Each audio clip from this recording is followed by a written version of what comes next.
네, 이 시간 하나님께서 저희에게 주신 말씀은 로마서 신약성경 로마서 12장 1절과 2절입니다. 신약성경 256페이지 로마서 12장 1절과 2절 뜻을 잘 생각하시면서 한 목소리로 함께 봉독하십니다. 시작. 그러므로 형제들아 내가 하나님의 모든 자비하심으로 너희를 권하노니 너희 몸을 하나님이 기뻐하시는 거룩한 산 제물로 드리라. 이는 너희가 드릴 영적 예배니라. 너희는 이 세대를 본받지 말고 오직 마음을 새롭게 함으로 변화를 받아 하나님의 선하시고 기뻐하시고 온전하신 뜻이 무엇인지 분별하도록 하라. 아멘. 네, 우리 믿는 사람들이나 안 믿는 사람들이라 보면은 많은 사람들이 변화를 말합니다. 뭔가 세상이 바뀌길 원하고 내가 바뀌길 원하고 어떤 좋은 방향으로 좀 더 윤택한 방향으로 변화를 하길 바랍니다. 이 보면은요, 사람의 몸도 이렇게 성인으로 변화되기 위해서 어릴 때부터 몸에 변화가 일어나죠.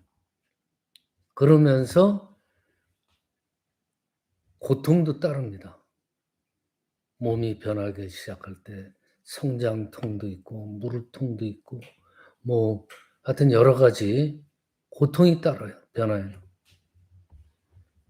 근데 어떨 때는 그 몸의 변화가 성장으로 변화하는 그 몸의 변화가 불편하기도 해요. 그렇지만은 이러한 변화를 통해서 하나님께서 만들어 놓으신 우리 인간의 그 성인의 완성된 모습으로 변화되어지고 살아가는 거예요.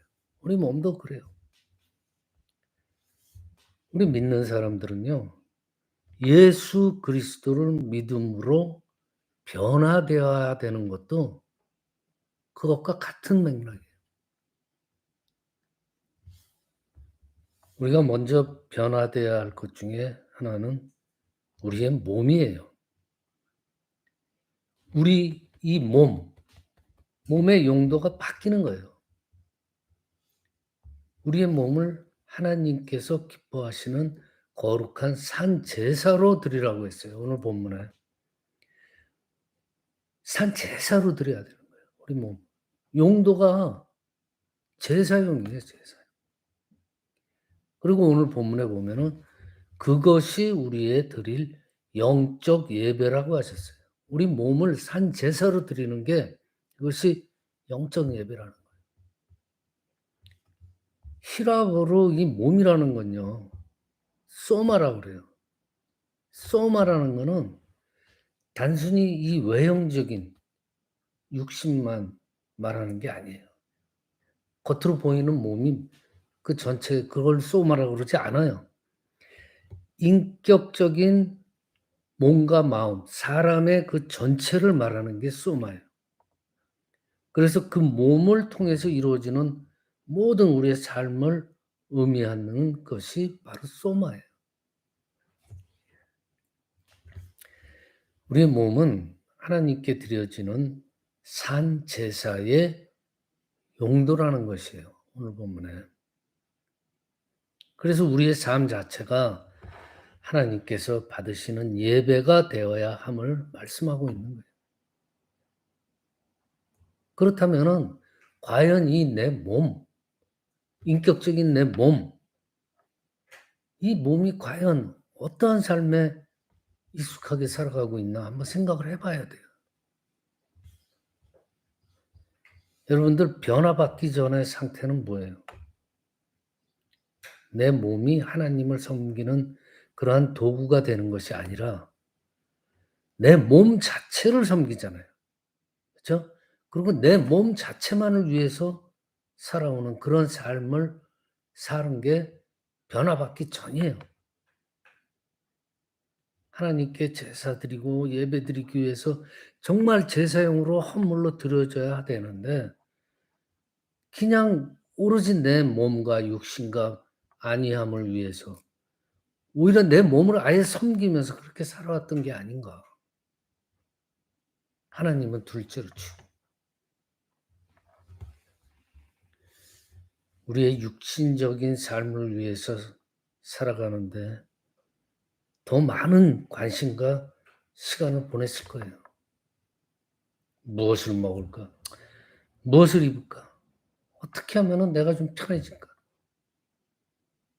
나의 삶을 더 좋고 아름다운 것으로 그냥 치장하고 포장하고 좀 더 좋은 것으로 채우기 위해서 그렇게 하면서 노력하면서 살잖아요. 하나님을 모르는 세상 사람들. 특징이에요. 그런데 우리 믿는 사람들, 기독교인들은요, 우리의 몸이 외형적으로 얼마나 이쁘고 또 뭘 입고 뭘 먹고 치장돼야 하는가 이런 것보다는 얼마나 거룩해져야 되는가. 우리가 하나님 앞에 과연 설 수 있는가? 하나님이 과연 나를 어떻게 보실까? 이런 거에 관심을 가져야 돼요. 왜냐? 오늘 본문에 말씀하잖아요. 하나님께서 받으시는 거룩한 산 제사로 우리의 몸을 바치는 거예요. 하나님과 전혀 관계가 없는 우리의 몸을 바쳐봐야 하나님께서 받으시겠어요. 너는 상관없다. 그렇게 말하는 거예요. 하나님께서 받으신다. 그 뜻은요. 예쁘게 이렇게 바뀌었을 때가 아니에요. 하나님 앞에서 정말 순종하면서 정결하게 우리가 변화되었을 때 그때 하나님께서 받으시는 거예요. 사탄 마귀의 종이 돼 가지고 자기 몸만 섬기고 사는 사람의 몸을 하나님께서 받으시겠어요? 생각해 보세요. 간단해요. 오늘 본문 말씀에 하나님께서 받으시는 산 제사로 우리 몸을 드려야 된다. 그러기 위해서는 우리가 변화된 삶을 살아야 되는 거예요. 세상적인 육신적인 삶이 아니라는 거예요. 한번 돌아보세요, 우리 모습을. 초라하잖아요. 죄가 많잖아요. 강해요? 아니에요. 약하잖아요. 때로는 병들고 없어서 초라한 모습을 가지고 그런 삶을 살 때가 많아요. 그렇지만 우리의 이러한 몸을 받아주시겠다고 그래요. 우리가 하나님을 위하여서 우리의 삶을 드릴 때 아무것도 상관치 않고 그냥 받아주시는 거예요. 우리를 살펴볼 때 보면은요, 정말 구차하고 더럽고 추한 모습을 가지고 있지만 누구요? 예수 그리스도의 대속의 피로 우리가 정결케 되었잖아요.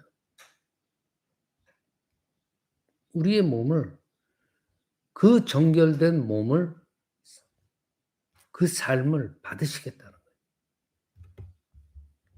이것이 소마의 변화예요. 전인격적인 우리의 몸, 우리의 삶 이러한 변화가 있어야 된다는 거예요. 또한 더 깊숙이 들어가면 우리 심적인 물론 소마에 우리의 전인격적인 것도 포함이 되지만 우리의 진정한 마음의 변화를 말씀하고 계세요. 오늘 보면 뭐라 그래요? 이 세대를 본받지 말고 마음의 변화를 받아야 된다 이렇게 말을 해요. 거룩한 산 제사로 하나님을 기쁘시게 해드리기 위해서는 이 세상을 이 세대를 본받지 말아야 된다 그런 거예요. 우리가 세상을 볼 때 한심할 때가 많잖아요. 그렇지만 어느새 우리도 거기에 물들어서 같이 동화돼서 살고 있잖아요. 그러지 말으라 이거예요. 그 한심한 세대를 쫓아가지 마라 이거예요. 많은 사람들의 마음은 자세히 들어보면요. 이 한심한 세대를 이미 본받는 마음을 가지고 살고 있어요. 자기도 모르게. 이미 이 세상의 가치, 이 세상의 유행을 따라서 살아가고 있는 우리들의 모습이에요. 그냥 수많은 세월 동안에 그러한 세상에 적응하면서 그것에 맞게 진화되어서 살아왔어요. 그러니까 이 세상에 살아가기에 최적화된 그러한 삶을 추구하면서 살아가고 있는 게 우리들의 솔직한 모습이에요. 그런데 성경에서는 이제 새롭게 지어진 사람이라고 우리한테 말하고 있어요. 너희는 이 세대하고 틀리게 새롭게 지어진 사람이다라고 성경에서 고린도후서 5장 17절에 그러잖아요. 그런즉 누구든지 그리스도 안에 있으면 새로운 피조물이라 이전 것은 지나갔으니 보라 새 것이 되었도다. 그리스도 안에서 새롭게 지음을 받았다고 말씀하십니다. 우리는 이미 새로운 피조물이에요. 그리스도를 구주로 받아들였 그 순간 새로운 피조물이란 말이에요. 그런데 새롭게 신선하게 살아가는 것이 아니라 새 것이 아니고 헌 것처럼 여태까지 그냥 계속 이어서 살아가고 있으니까 그게 문제라는 거예요. 그래서 변화를 받으라는 거예요. 보세요. 하나님께서 모든 사람들을 지었어요. 그렇지만 많은 사람들이 그냥 세상의 방식대로 살아가잖아요. 아무 생각 없이. 그러면서 그냥 세상에 길들여진 그런 삶을 살아가는 거예요. 하지만 우리 믿는 사람들은요. 세상에 길들여진 삶이 아니고 하나님께 길들여진 삶을 살아야 되는 거예요. 그러기 위해서 오늘 본문 2절에 마음의 변화를 받아야 한다고 강조하잖아요. 강조하는 이유는 뭐예요? 좀 힘드니까. 그렇게 되기 힘드니까 강조를 하는 거예요. 우린 노력을 해야죠. 그래서 이제는 세상을 본받는 그런 마음이 아니라 하나님께서 원하시는 것이 무엇인지를 분별하여서 그것을 마음에 품는 것이. 지난주에 성령 강림주일 말씀에도 그랬잖아요. 성령의 도우심을 받아서 분별의 능력을 가져야 돼요. 그래서 성령의 권능을 쫓아서 거기에 순종하면서 삶을 살아야 돼요. 그래야 우리의 마음이 하나님의 마음과 점점 더 가까워질 수 있는 거예요.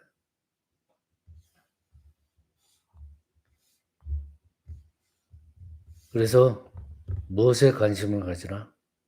하나님의 선하시고 기뻐하시고 온전하신 그 뜻이 무엇인지 분별하라고 그랬어요. 그냥 멍청하게 그냥 아무 생각 없이 세상을 살아가는 게 아니에요. 하나님의 뜻이 무엇인지 분별하도록 노력하면서 살아야 돼요. 마가복음 10장에 보면은요.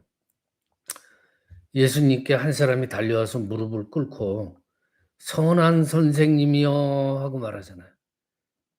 이때 예수님께서는 마가복음 10장 18절에 말씀해요. 예수께서 이르시되 내가 어찌하여 나를 선하다고 일컫느냐. 하나님 한 분 외에는 선한 이가 없느니라 그래요. 예수님께서도 그래요. 모든 그 선의 근거라는 것은 오직 하나님 한 분이라는 거예요. 하나님의 아들 예수님조차도 나는 선함의 근거가 되지 않고 오직 하나님이 선하다고 하셨어요. 우리는 하나님의 이 선하신 뜻을 분별할 수 있도록 노력을 해야 돼요. 그런데 많은 사람들이 내가 선하고 내가 옳고 내 자신의 의견을 그냥 절대적으로 여기잖아요. 하나님께서 선하다고 여기는 것에는 관심이 없는 거예요. 내 의지대로만 사는 거예요. 내가 선하고 내로남불이란 말이 왜 생기겠어요? 나는 선하고 너는 악하다. 내가 하면 선한 거고 똑같은 일을 네가 하면은 너는 악한 거야. 하나님을 염두에 두질 않는 거예요. 사람이 선해질 수 있다는 건요. 내가 '아 난 참 선하다.' 이 생각하는 것을 그냥 행동으로 옮기는 거. 이걸로 그냥 사람이 선하다고 되는 게 아니에요. 하나님께서 하라고 하시는 일들을 분별을 하고 하나님의 뜻을 분별해서 그 하나님의 뜻에 순종할 때 비로소 우리는 선한 삶을 살 수 있는 거예요. 그래서 하나님의 선하심을 닮아가는 그러한 마음이 필요하다는 거예요. 즉 예수 그리스도를 통하여서 변화된 우리들의 관심은 나 이제는 내 기쁨만을 위해서 살아가는 것이 아니라 하나님을 기쁘게 하는 삶이 목적이 되는 거예요. 사도 바울 에베소서에서 5장 10절에 주께 기쁘시게 할 것이 무엇인가 시험하여 보라라고 해요. 우리의 관심은 하나님이 과연 나의 모습을 기뻐하는지 이거를 분별해야 돼요. 로마서 8장 8절에도 육신에 있는 자들은 하나님을 기쁘시게 할 수 없느니라 그랬어요. 이 말이 뭐예요? 내 육신대로, 내 의지대로, 내 생각대로 생활하는 삶을 사는 사람들은 절대로 하나님께 산 제사로 드려질 수가 없다는 거예요. 하나님을 기쁘시게 할 수 없다는 거예요.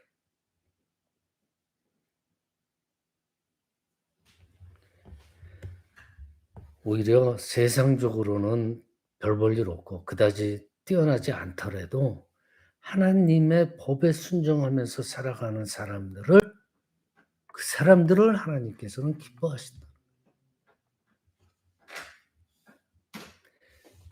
변화돼야 되는 거예요. 하나님께서 기뻐하시는 삶으로 변화. 오늘의 주제가 변화예요. 그래서 하나님의 뜻이 무엇인지 분별하는 그러한 마음을 항상 가져야 된다는 거예요.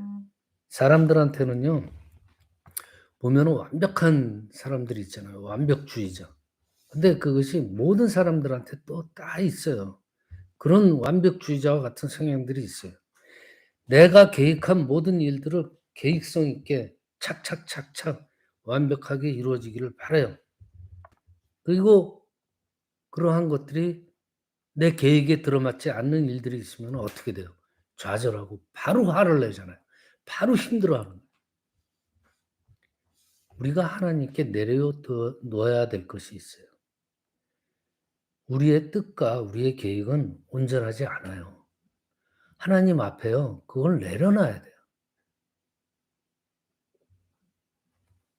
즉 우리는 불완전하고 부족하다는 거예요.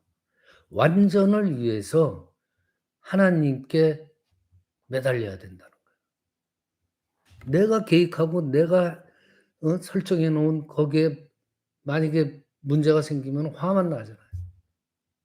그렇지만 모든 우리의 삶을 하나님께 맡겼을 때 하나님께서 알아서 우리를 인도해 주세요.